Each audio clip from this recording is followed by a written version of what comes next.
At the end of the day, we're all in this for our students and to help our students be successful. And so how do we do that?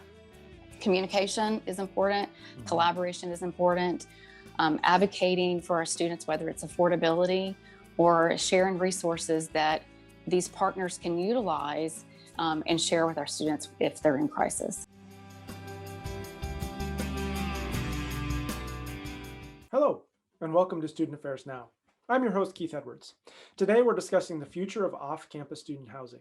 We'll just be discussing enrollment trends, shifting student needs, and partnerships to best serve students.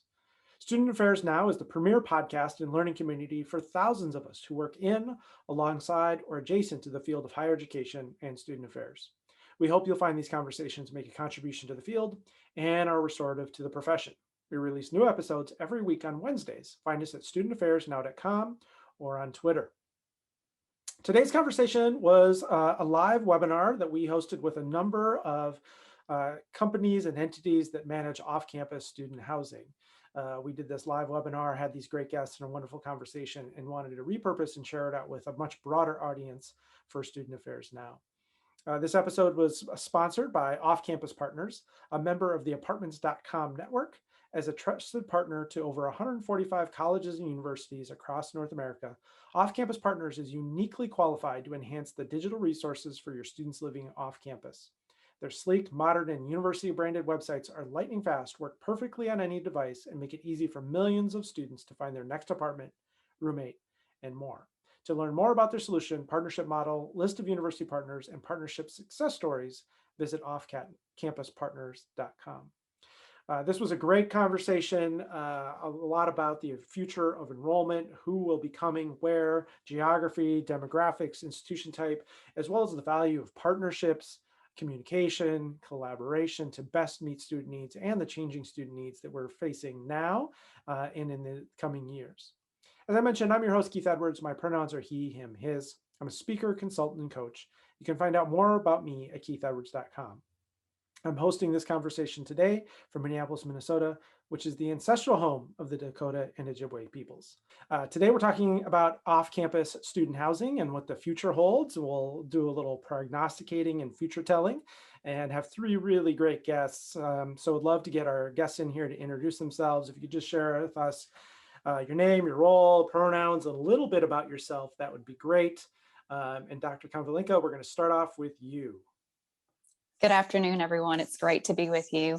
I'm Dr. April Konvalinka. I'm the Executive Director of Housing and Residence Life at UCF. I've been with the institution for 3 years, and my experience expands over 25 years in housing and residence life, and I'm excited to be with you. I use the pronouns she, her, and hers. Our housing operation at UCF is a comprehensive program that includes 14 residential communities on our main campus, our UCF downtown campus, which opened up 2 years ago, and our Rosen campus, which is the Rosen College of Hospitality Management. We accommodate over 11,000 residents, which includes 72% of our residents are first-year students. Our residence halls are a mixture of UCF owned, UCF managed, and we have 2 of those properties, UCF direct support organizations, which otherwise known as DSOs, and UCF affiliated communities. Our campus is extremely large. We have 1,415 acres of our main campus that contains about 800 acres of woodland. We're in Orlando, and so if you haven't visited our website, come visit us or come join us on campus to see the amazing work that we're doing here at UCF. Good to be with you. Thank you. I'm really glad you're here. From UCF is the University of Central Florida, for those who aren't familiar. But you have such a great, robust program there with both on-campus and off-campus, public-private partnerships. Really glad you're here to share some insights. Blair, let's go to you. Yeah, hi, everyone. It's so great to see all of you and be a part of such an important conversation. My name is Blair Boozer. I serve as Assistant Director of Off-Campus Living in the Department of Student Life at the University of South Carolina, here in the capital city of Columbia. I've been with the university for about 3 years, graduated from U of SC many years ago. So it's truly an honor to be able to hopefully enrich the student experience back on my campus that provided me with so many wonderful memories. But our office is a very small but mighty one. It's just myself and my director, and we are committed to helping support the majority of our students here at the university. On campus, like at many other universities, on-campus housing is incredibly limited, typically only reserved for that first year student population. And so our office is devoted to supporting about 75% of our students. We have close to 30,000 living off campus, and hopefully educating them on how to not only be fantastic Gamecock community members, but also members of the broader community. But again, thank y'all for having me, and so great to be here. Thank you, Blair. I think given where our panelists are coming from, we might get more than our fair share of y'alls in today. So thank you for being here. Dr. Fortune, tell us a little bit about you. Sure. Dr. André Future, I utilize he, him, his, and I have the pleasure of serving as the Vice President for Student Affairs and Enrollment Management at the University of West Georgia. I joined this team in April of 2020, I think the perfect time to join a new organization. Have the pleasure of being able to say I shut down housing in a university during the global pandemic, and then opened up a totally different institution during the global pandemic in 2020. I have served in various roles throughout higher education administration and 4 other institutions, growing up in the Midwest and eventually making my way southwest to now being southeast. Enjoy a lot of what I get to do in both the student affairs, student life, as well as enrollment management roles, and including helping supervise housing residence life here. We have a little over 2,000 beds here on campus, very residential campus, and surrounded by many properties that are adjacent to the university. And so looking to increase those partnerships. We meet with our partners quite frequently and talk about this very subject. So I am looking forward to today's discussion.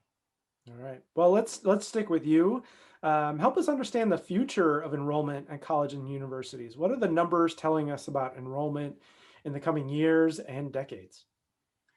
Quite interesting that you asked that question. I remember interviewing or thinking about interviewing for a position that involved enrollment management a couple of years ago. And when I looked at the projections, I said, there is no way I want to be doing that job in 5 years. And here I am.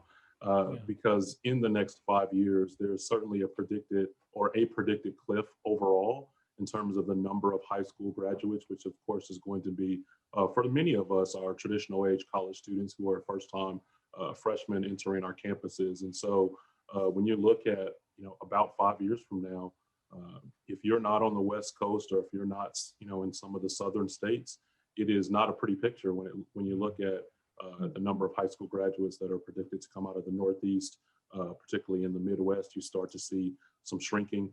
And then you also start to see, as we have seen over the last 5 or 10 years, more and more students from historically underrepresented populations are starting to attend college, which has a number of different factors that we have to think about as we think about student success, and how do we provide the support that those students are seeking so that they can be successful on our campuses. One other thing I'll note is, also for those of us that are in the South, and whether you're in the South or in the West, it also doesn't mean that we just sit back and say, yeah, we're going to be fine, because I think more and more of my colleagues from the North and the Midwest are looking at the same data that I'm looking at and identifying we need to go to places like California, Texas, Florida, Georgia, and the Carolinas, because that's where the growth is, and that's where the projected growth will be. We'll start to see some more increases, or at least expected increases in decades to come. But then our favorite, excuse of the last 12 months is we don't know what COVID-19, what impact that is going to have on the future of enrollment. Mm-hmm. Well, and it's interesting. I'm hearing folks talk about, next year we're going to have 2 classes of first-year students on campus, right? We're going to have a first-year class and a second-year class that really, in many cases, are just showing up on campus. I'd love to hear a little bit more from you, Andre, about what we're going to see in different geographic regions and student demographics, and particularly institutional types, as you're talking about things being different around some of those. Help us learn a little bit more here. Certainly. So if any of you are familiar with WICHE data, and I'm blanking on the acronym right now, but excuse me, over the next 10, 20 years, you'll start to see a decline in terms of the overall percentage of the number of students who identify as white, attending college or at least graduating from high school, knowing that our historically underrepresented populations typically do come from first generation, low income, and student of color populations. And of course, anyone can be any one of those combinations or more than one of those, that may be more than one of their identities. And so that is certainly going to have some impact. As we've seen, particularly with, again, the global pandemic and the impact that it has had on testing, national testing, whether it's ACT or SAT, you've seen a number of, especially public institutions, move to test optional, which has certainly impacted admission standards, which changes who goes where. And so I think you start to see the students who may typically go to some of your, typically start at a 2-year institution, or some of our vocational schools are now choosing to go to state schools or some of the regional comprehensive like where I'm at. And then also the students who are typically attending the regional comprehensives and state schools and perhaps community colleges are going to what we might say is another tier and going to some of those public flagships. And those are the students that may also be looking at some of our private institutions. I think some of our larger and really well-resourced institutions probably won't have the same type of impact from an enrollment standpoint as some of our smaller or even less resourced institutions. If you look at the Chronicle of Higher Education or Inside Higher Ed, anytime in the last 3 to 12 months, you'll see there are a number of institutions who are simply closing their doors because their enrollment has declined significantly.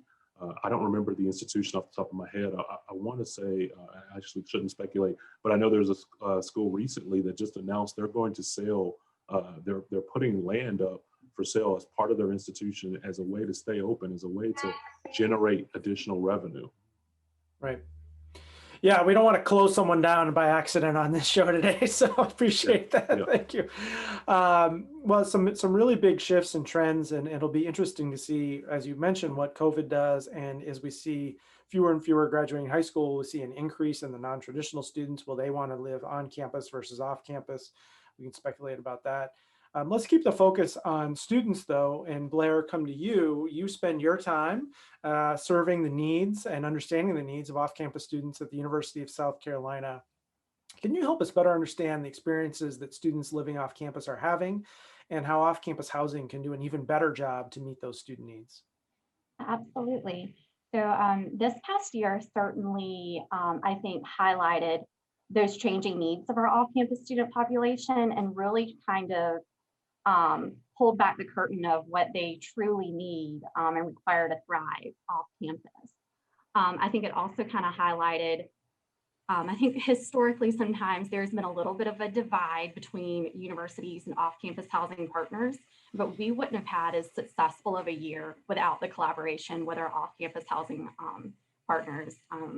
There's such a strong continuing ongoing exchange of communication, transparent conversations. I know us as an office, we collaborate with about 22 apartment communities that truly cater to our students because they are viewed as an extension of the university. And so some of the trends that we kind of noticed just by having some panel discussions with our property managers, what students were reporting as far as their university experience to us were definitely heightened anxiety, feelings of depression, feelings of isolation. And we had a lot of property managers submit incident reports through our reporting system where we could start making those referrals and connecting those students to the appropriate counselors and the mental health services. So I think there is definitely, for the first time in a very long time, we were really forced to have kind of an ongoing relationship. And we're definitely hopeful that that's certainly going to continue, in the future. Because at the end of the day, we do have that common goal of serving our students and supporting their success here at U of SC and in the community. A couple of other trends that we noticed, which probably don't come as any surprise to y'all, definitely students not having too much of an issue of complying with guidelines on campus, wearing the face coverings, practicing that physical distancing, but they tended to kind of relax, I think, those practices whenever they got home in the evenings. And so we try to have as many open discussions with our property managers and community directors on, like, this is how we enforce things on campus. And our job as an office is to really educate our students and helping them take those practices on campus back to their homes, and just taking some accountability and responsibility as well. And I think without the collaboration, without the communication that we did have the opportunity to experience this past year, I think we would have seen and witnessed a lot more of that high-risk behavior, of the large gatherings, of the pool parties, not complying with face coverings. And so I know it typically takes like 30 days for a habit to stick. So hopefully after an entire year of doing this, we'll see a little bit more compliance. But absolutely, it's been, there's no playbook for this past year, and students, they're naturally inclined. They want to gather, they want to connect. And so one thing that we kind of started doing is actually, as we like to say, meet students where they're at, and that's providing resources. It's kind of sometimes in conjunction with resident events, having some mental health workshops, resume building, and just really making sure that population is still engaged and feels a part of the community. I think sometimes universities, we spend so much time creating programming for our first year students that our upperclassmen, especially those off-campus students, sometimes get lost in the shuffle. Yeah, I really appreciate that. And I think your first point about really this pandemic, this crisis, and all the issues that have arisen with it over the past year, and not just COVID, but other significant issues in our time and our culture, sounds like it has really brought off-campus partners and the campus resources closer together, and those processes and the relationship. And that's something that should stick around past this year, right? That seems like something that we needed to do, and so we did it. And how do we continue some of that so that there are better partnerships, better ways of identifying student needs and connecting them off campus, and then connecting them with on-campus resources. Students don't really oftentimes see those differentiations the way that the budget or the structure or the title or the letterhead often does. So how do we bring those more in alignment? I want to also ask, are there any promising practices or emerging practices that you really want to point us toward, particularly into the future beyond COVID, which I think is going to less end than sort of steadily fade over a longer period of time than we once thought? Are there any promising emerging practices that you would really want to point us toward? Yeah, so I think just really continuing that communication, and we've even had some fantastic feedback from parents and family members who are oftentimes the most critical of their students' experience, of having a messaging, like the messaging is transparent, it's accurate, it's up to date, and it's aligned with what the apartment communities are putting out. I think this year, family members truly felt like their child was having an exceptional living experience off campus, just because they were pushing out the same communication that honestly felt like it was changing daily during the start of the pandemic, and just really making sure that everybody is informed. Because I think with some of these students in our apartment communities, there was a lot of misinformation and rumors, and students were, at the end of the day, they were confused. You can wear your face covering outside of a business, but then maybe you can take it off inside, and then how does that look in our dining halls and in the residence halls as well? But I think definitely just relying on us as much as possible for the resources. There are so many that I didn't even know that are available to our students. And some of the things that we did that we had a lot of success with were providing like on-site COVID testing at some of these apartment communities. It was at times kind of a nightmare to coordinate logistically, but I think that truly showed kind of our relationship. And it just at the end of the day, like we're here to support those students and make sure that they stay healthy and their well-being is kind of at the forefront of everybody's mind. And so I think I would like to see some more of that collaboration, the resources, and again, just kind of meeting students where they're at as well. Right. Yeah, you're highlighting collaboration and communication again and again. One of the things you also mentioned was often we see, this is an overgeneralization, first year students living on campus and sophomore returning students living off campus. And one of the things that I do a lot in working with campuses is think, how do we want to engage second year students and first year students differently? And I think oftentimes the inclination is that those second year students are at a completely different place and have completely different needs until you start working with them. And then you realize, oh, they're a lot like a first year students in what they need and their comfort, and they figured out how to be in this building and go to this dining hall and go to those classes. Now everything's kind of thrown up in the air again. So I would really recommend folks working with particularly second year and even third and fourth year students and beyond. Their needs might not be as different as first year students. And so how do we see what is working and replicate that in some other places? Great. April, you lead a really complex and robust on-campus and off-campus housing and some powerful and varied public and private partnerships, what you just alluded to a little bit in your introduction in Orlando there at the University of Central Florida. As you work with so many different partnerships with so many different people and so many different arrangements and so many different structures, what are some suggestions you have for folks who are looking to really develop strong partnerships to best serve students, which is in the best interest of off-campus housing entities, as well as the campus community and student success and retention? Sure, absolutely. So as I mentioned, we do have a pretty complex housing program, and surrounding our campus is a large off-campus entity that serves about 2,100 students. And so when you think about that, that's pretty significant. And so we have our own properties that we're responsible for, but we also have these off-campus properties that within a 3-mile radius serve the needs of 2,100 residents. And so when we think about off-campus and those relationships, it's important to have open communication, just like Blair said. But I think for us, we don't work directly with our off-campus properties. We have an off-campus office that works directly with these properties to develop those relationships and share information and advocate for students who may experience issues in these off-campus properties. And so for us, when we are full, we will refer them to our off-campus office to work with the students.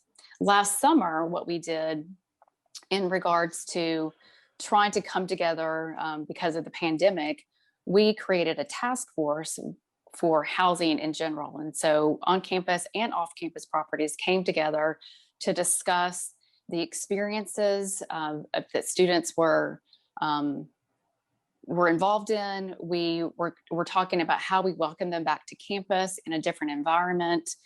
We identified innovative practices that we could share with one another as we consider the health and well-being of our students here at UCF.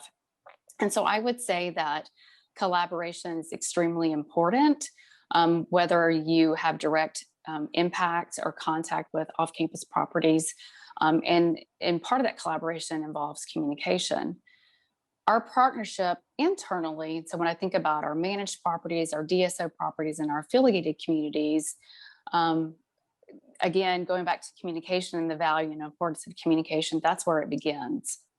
And so it's important for us to discuss the mission of the university with these partners and how these entities can support and be an extension of the university. Sharing with them what's happening on campus, what may students be experiencing within their housing that may impact their success is extremely important. And also how they can be involved in some of the events that are happening on campus. Sometimes this includes talking about leasing information, maintenance issues, capital improvement, security, technology. Those are important things to discuss when you're meeting with these entities, and in our case, our managed, our affiliated, and our DSO properties. I think it's also important to engage in conversations about affordable housing. As we know, we've all been experiencing a lot within this past year, and affordable housing is crucial to a student's success. If they're going to come to college, whether it be online or in person, affordable housing is important. And I think that as we advocate for our students, we also need to ensure that we're not continuously raising prices, or these partners are not continuously raising prices, and students can't afford to live on campus or to live within their properties. And so those discussions are extremely valuable. And I think lastly, I think it's important for us as housing professionals with these partners, whether it's an off-campus partnership or whether it's a managed partnership, is that we're advocating for the student. Our students are dealing with a lot. And there's the mental health cases are on a rise. And so finding ways to bring awareness to them so they can have an understanding of where our students are, but also building the connection with our Dean of Students office, with our care services office, counseling services. And so if they have a student that is in need or in crisis, that they know who to reach out to. It may not be us directly, and it may not be the off-campus office, but it could be them themselves reaching out to these partners on campus and trying to connect the student with the help that they need in order to be successful. At the end of the day, we're all in this for our students and to help our students be successful. And so how do we do that? Communication is important. Mm-hmm. Collaboration is important. Advocating for our students, whether it's affordability or sharing resources that these partners can utilize and share with our students if they're in crisis. Well, your summary, April, was so close to my summary. What I'm really picking up here is the three words that I had is partnerships and really talking about the closeness of the relationship. Partnerships, collaboration, and communication. That's what I'm hearing again and again. And I think it's and what André is bringing up is the flip side of that, which is competition. There's going to be so much more competition for students, competition for different kinds of students, competition for students regionally, competition within institutions. You might have West Georgia fighting with Georgia State and University of Georgia in a lot of competition. And then once they're enrolled in the institution, then how do we really create these partnerships? And I think so many times we don't have to start over and build these anew, right? And recreate the wheel. So the partnerships really allow us to connect students with resources and things that are already there. And you've pointed to affordability, other basic needs, food, mental health issues, which are just on the rise and being exacerbated by what's going on here. Thanks to each of you. I want to open it up here a little bit to all three of you. I'm wondering, obviously it's hard to see beyond COVID, but I think many of us in this future are looking not just in the summer or this fall, but what's going to happen 3 or 5 years down the road. I'm wondering what you see coming with just enrollment or trends or shifting students or different needs coming up. André, maybe we'll go to you first, since we haven't heard from you a little bit. Anything that you see coming up in the future beyond enrollment? Do you see the students who are going to be coming shifting? Sure. I think you hit on this point earlier about having essentially two different types of freshman classes. As a parent, I'm watching, my kids just went back to school in person for the first time, in almost a year, because they've been doing virtual learning. And so what does that mean for their socialization and their own development? And those are the same students who are going to show up on our college campuses, whether it be next year or a few years from now. Right. This is such a good point, because what we're seeing now is everybody's reposting first day of school pics of their kids, right? They did it in September, and now they're doing it again in March. And so we're having a similar experience where for folks who've been in college are going to have like what feels like their first day again. Go ahead. Sure. And then think about for our off-campus partners, the off-campus residences, to your point earlier about not making the assumption for any of us, whether you're on campus or off campus, that there's a large distinction between a first-year student and a second-year student. Sometimes they have some of the same needs, and sometimes developmentally they may be in the same place.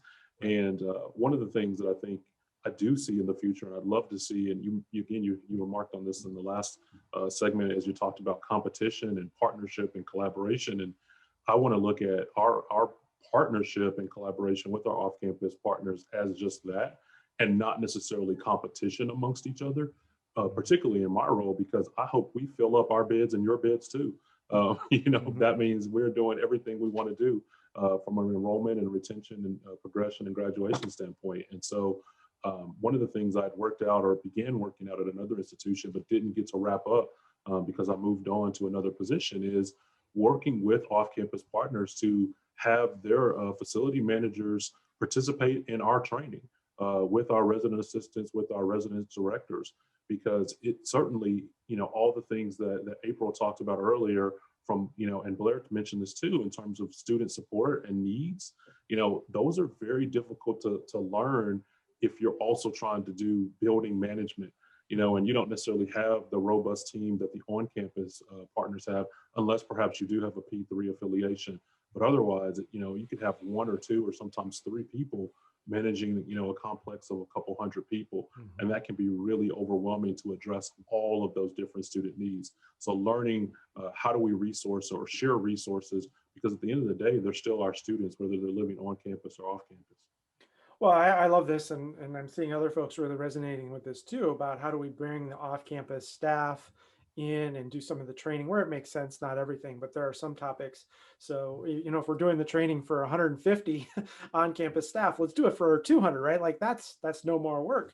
But then also, where are the trainings that our off-campus partners are doing that are exceptional or doing really well? And how do we have this swing both ways so that we're all learning with and from each other?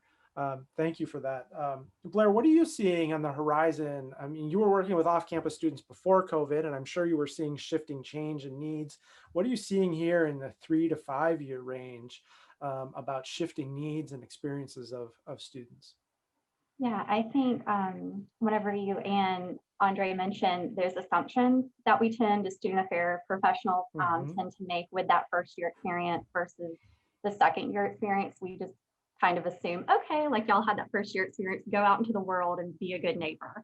And whenever my director and I, we go out and do property safety walks with the property managers and really listening to their concerns, like what are we not preparing our students for in that real world scenario? Because one of my favorite stories to tell is I'm always surprised at the number of students who don't know that they need a shower curtain in their apartment, and then water gets everywhere, and then we have a big maintenance issue. And so we want to make sure that we're doing everything in our power and kind of taking it back to adulting 101, some life hacks, life skills, so that our students are, they're going to be great residents, and there's going to be less turnover. One thing that we've noticed, our students in particular here in Columbia, there was kind of a trend of we need to have the nicest amenities. And I think what we're seeing now is after they graduate, living in these very, exceptionally nice places, it leads to some housing insecurities where they're like, oh, wait, maybe I'm not able to afford that. And kind of peaked in college and now I'm living, in a not nearly as great of a place. So those are kind of just some realities that we're trying to educate our students about, especially with it's more important, the relationship that you have with your property manager, with your leasing staff. One thing, just through kind of our assessment and surveys that we do with our off-campus students, the thing that really makes or breaks their experience, I don't think it's, the type of pool that a property has or the shuttle service. I think it's truly how hands-on the management is and in their communication with the students. That seems to be the number one thing that students are wanting. And I definitely think that's a little bit of a shift to kind of get less of a focus on those materialistic things. Yeah. Well, I mean, just so we think we're not bashing students for not knowing how to adult and know their shower curtains, I'm reminded in Barack Obama's book, he talks about moving into his place as a U.S. senator in Washington and not having a shower curtain and spraying water all over his bathroom. So you can be a real grown-up and still mess this up. And I had a PhD before I realized that you're supposed to leave the ice cube trays behind when you move to a different place. I thought you took those with them and then So we're all learning, right? And some of these basic things, just nobody tells you. So I think that can be really helpful. And I work with so many campuses who this notion of adulting, we don't really call it that, but practical competence, life skills, lots of these different things I think can be really, really valuable. April, we've got some folks who are sharing some questions with our host here about fall plans. What are you seeing at UCF and your peers? I'm sure you're tracking what lots of other folks are doing. Let's just say right there, what's kind of the predictions for fall plans Sure. as you're seeing and the process, not just what are people going to do, but what are the process and timelines? So currently we will be in full mode. And so we expect students to be back in the classroom. We expect to be at close to 100% occupancy with some isolation rooms on hold because we also understand that we will have some students that come who are not vaccinated. Vaccinations right now are not required. We don't anticipate that will be in our future, not this fall, but maybe a year from now. And so we'll have some rooms, a small number of rooms on hold for isolation in the event that we have some students test positive and they choose not to go home and we keep them on campus. But our plan is to be, full occupied. Campus is going to be resume, I would say, pre-COVID normality. Students will still be expected to wear their mask, and students and staff will still be expected to wear their mask. And social distancing, some of those provisions will be relaxed a little bit as well. I'm still encouraging hand washing, hand sanitizer, and things of that nature.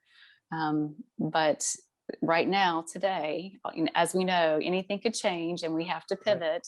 But we plan to be in our pre-COVID status in the fall. This really tracks with what I'm hearing from so many people, kind of this cautiously optimistic, crossing our fingers, thinking there's a lot of indicators that we can be back in person in the fall, not the way it was, but pretty close. But a lot of that depends on unknowns of vaccine availability and vaccine rates and, effectiveness, new strains. So there's this cautious optimism and people are really planning in the fall to be back in person on campus. So I think a lot of what you're raising, I'm hearing from others. André, I wonder if you could speak a little bit about, are you and your colleagues talking about what kind of online, even if students can come back to campus, what kind of remote distance online options will be integrated in? I'm here in Minneapolis where we're bringing students back to school, but every district is going to have an online, every high school is going to have an online option because as hard as this has been on so many for a lot of mental health issues and a lot of learning disabilities and other things, for some, this has been great. To not have the social pressure, to just focus on the learning and the academics and not have to worry about that with, again, mental health issues and learning challenges. This has been better than ever. And so I think we're going to have a lot of both end. Is that what you're seeing and hearing as well? Certainly. And I think that is both from an instruction standpoint as well as a student life standpoint. So, earlier it was mentioned about, kind of the outside of classroom experience from even just pool parties and apartments and things like that. I think the hybrid mode of delivery is here to stay. I'm fortunate to be at an institution that was already a leader in online education delivery. And so shifting to online for our institution, I think we had a lot of resources already in place for that to be successful. However, I do know that there are a number of students who really thrive in the on-campus in-person experience and are certainly seeking that. And we're seeing our numbers even increase here this spring in comparison to the fall. And we've had a number of students who say, we can't wait to get back in the classroom. Some of the provisions, and this is to me some of the positive things we've learned in the last 11, 12 months is what we can deliver online. So you mentioned like telehealth and telecounseling, and even for our university recreation, being able to offer, podcasts and on-demand YouTube type classes and ways for people to engage in that space has been something that our students have really enjoyed. And so with that, we've really started to ramp up how do we offer online student engagement services? It's a mystery I think we've been trying to solve for several years, and I think we were just forced to solve it this last year. And so lots of positivity coming from that. Yeah. Well, I'm reminded of a previous episode of our podcast. We had folks talking about what do we want to restore to what was, what do we want to evolve, and what do we want to transform. And the big takeaway there was we all pivoted in mid-March a year ago. Didn't mean we did it well. We just did it. And so we made this shift because we had to. But it is a great reminder that higher education is notorious for being slow to change. And we dispelled that, like we can change. Doesn't mean we did it well. And so I think it's a great chance to rethink.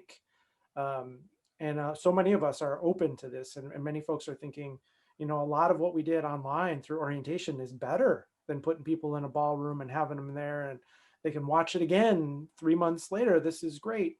So I think there's a lot of opportunity, and I think we're going to be moving, not going back to what was, but both and. How do we take the best of this and the best of what was and bringing that together? Dr. Future, we have a question here about your short-term enrollment. Are you anticipating lower numbers this fall? Are you anticipating higher numbers? Is sort of we have a bounce back? What are you projecting on your campus, and what are you kind of projecting across the U.S.? Yeah, ironically for us, fall 20 was a bounce back for us. And so for the prior 2 years, we had significantly declining undergraduate enrollment and just overall enrollment, which was bolstered certainly by graduate students, and then also a lot of our online education offerings. And so a lot of our indicators right now are really promising that we'll be close to relatively flat or slightly up. But again, it's just really early to tell. I mean, if you look back at even our housing occupancy in July compared to what it was in August, I mean, I think we saw a 15 or 18% dip in just that time, because students were, and mostly parents were, contacting us and saying, I'm really not sure we want to do the on-campus experience. And to your point earlier, I think we're going to have even more students who want to get that experience because they missed it. It's not the same as, we talk about this with our Office of Admissions, particularly at the undergraduate level, that when you talk about who do we lose to, our biggest competitor was no school. We have a number of students we admitted and accepted, and they didn't go anywhere. And so that's an opportunity for us to bring them on campus, and whether that's housing them on campus and off campus or any combination. So that's something that I'm really excited about. I think we will be able to grow our enrollment by not only going after the traditional age student, but expanding to what now is a new group of non-traditional students who've stopped their education temporarily, hopefully temporarily. Yeah.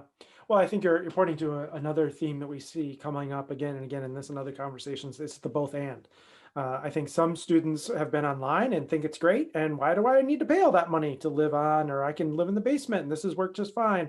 And others realizing, oh, I miss it so much. Or even students who have been on campus but miss the traditional campus experience. I've been living on campus, or I've been living in my apartment, but I've been isolated. I can't leave. I've got to wear my mask all the time. I can't wait to go to a football game. I can't wait to have the barbecue in the courtyard. I can't wait to do some of these things. So I think there'll be both pushes and pulls.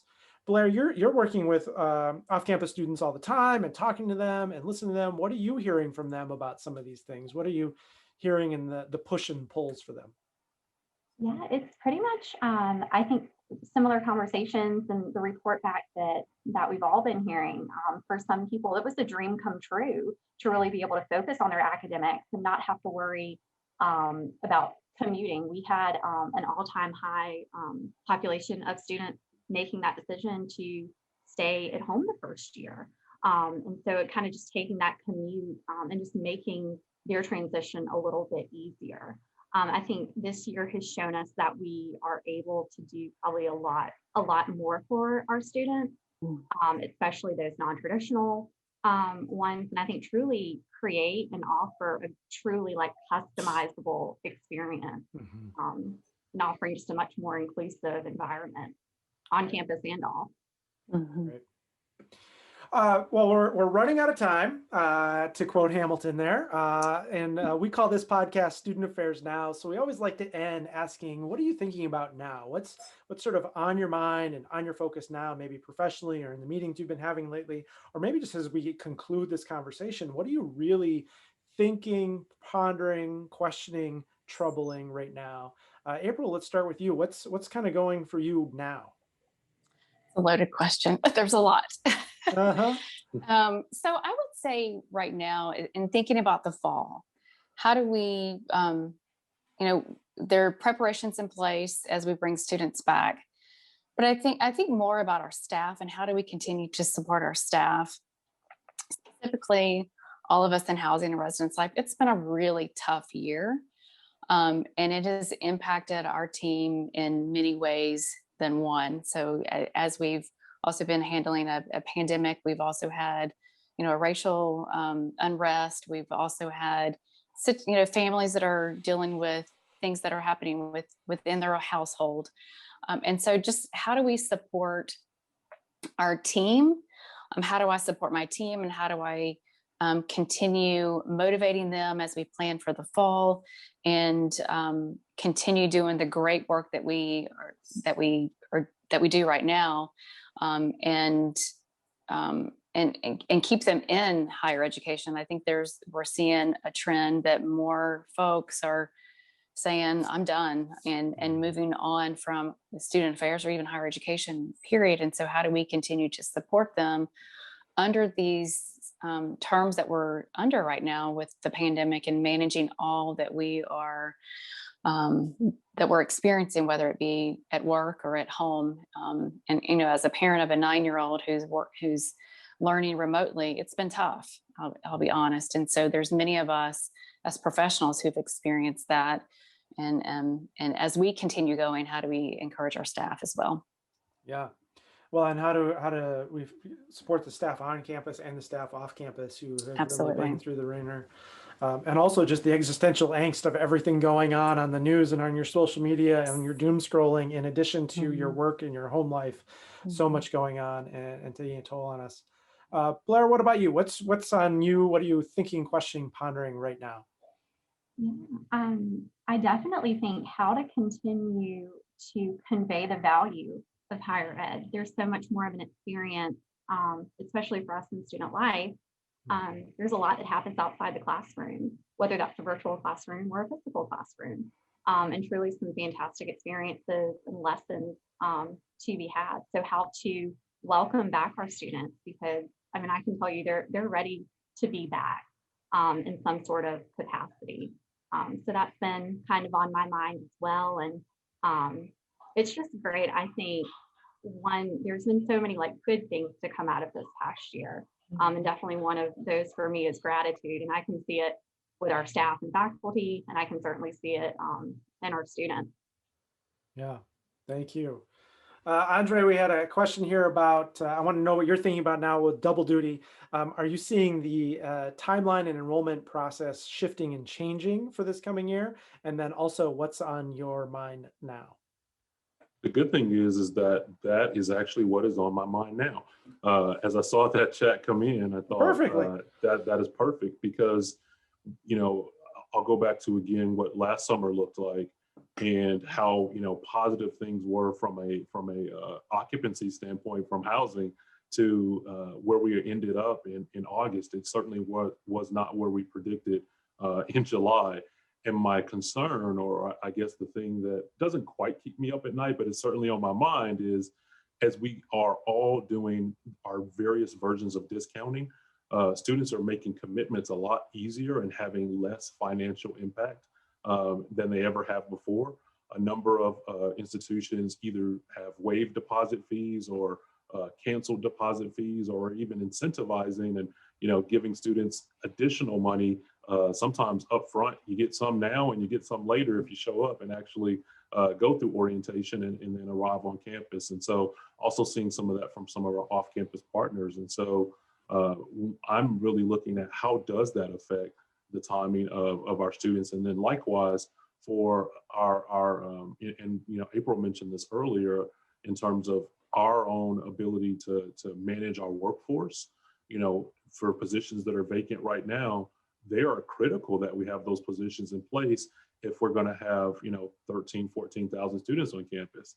But if not, then we need to make some other decisions. And so those all have certainly an impact on at least what is on my mind and what I'm thinking. So the short answer to the question is, yes, the timeline has changed. Students that traditionally may have committed, again, now, whether it's a May 1st or a June 1st commitment, it doesn't mean as much until they show up, because, now what are they losing? Maybe $25, $50, or nothing on some campuses. Right. Yeah, and I just see that in so many places, just increased flexibility, students demanding it, life to circumstances demanding it, institutions offering it to be competitive with others. And so I think that greater flexibility, that nuance, the shifting timelines, being more flexible, really, really important for all of us. Thanks to each of you for being great guests today. Thanks for helping all of us better serve students living off campus. Listeners, you can receive reminders about this and other episodes by subscribing to the Student Affairs Now newsletter or browsing our archives at studentaffairsnow.com. Thanks to our sponsors today, Off-Campus Partners. Please subscribe to the podcast, invite others to subscribe, share on social, or leave a 5-star review. It really helps conversations like this reach more folks and build a community so we can continue to make this free to you. Again, I'm Keith Edwards. Thanks again to the fabulous guests and to everyone who's watching and listening. Make it a great week.